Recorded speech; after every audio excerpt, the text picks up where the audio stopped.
Programang ito ay rated SPG. Striktong patnubay at gabay ng magulang ang kailangan. Maaaring may masiselang tema, lengguwahe, karahasan, sexual, horror o droga na hindi angkop sa mga bata.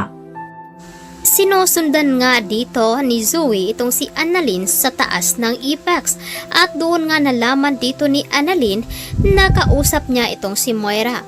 At agad sinabi dito ni Moira na kailangan daw pumunta doon ni Zoe kung saan sila naghihintay sa kanya dahil meron daw silang plano kay Lolo Pepe. Kaya naman nagulat ito sa kabilang linya itong si Moira nang marinig niya na nagtatalo itong si Annalyn at Zoe. At hawak nga dito ni Annalyn ang cellphone dito ni Zoe at nagtataka naman itong si Moira.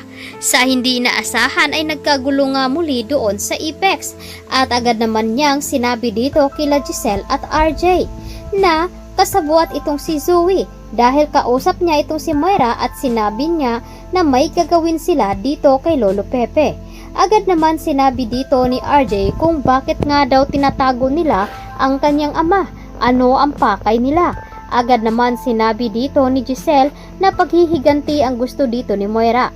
Ang hindi nila alam na merong malaking sikreto na tinatago ang mga ito, kaya ayaw nilang makalabas itong si Lolo Pepe dahil hindi nila hahayaan na malaman ang sikreto dito ni Zoe na matagal na niyang alam na hindi siya tunay na anak dito ni RJ. Kaya naman wala nang lusot itong si Zoe at nabuking na nga siya dito ni Annalyn. Agad naman tinawagan dito ni Zoe itong si Carlos upang sabihin dito na nai-stress nga daw siya dito kay Annalyn dahil masyadong pakialamera. Agad ring sinabi dito ni Carlos na maghahanap daw siya ng paraan upang matigil na nga ang pag-iimbestiga dito ni Annalyn. Ang hindi alam dito ni Carlos na nasa panganib itong si Lynette dahil pinasok nga ito ng mga tao na inutusan naman dito ni Moira. Si Carlos nga sana ang pakay ng mga ito, ngunit nakita nila doon na nag-iisa lamang itong si Lynette. Agad naman tinawagan dito ni Dax itong si Moira at sinabi dito na wala daw doon ang doktor at ang asawa lamang niya doon ang natitira.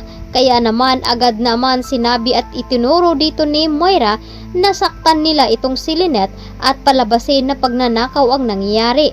Kaya naman nandoon naghabulan nga sila sa loob at agad naman na sinabi dito ni Lynette na huwag siyang sasaktan.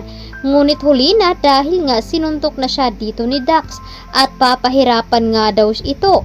Walang kaalam-alam itong si Annalyn sa nangyayari sa kanyang ina.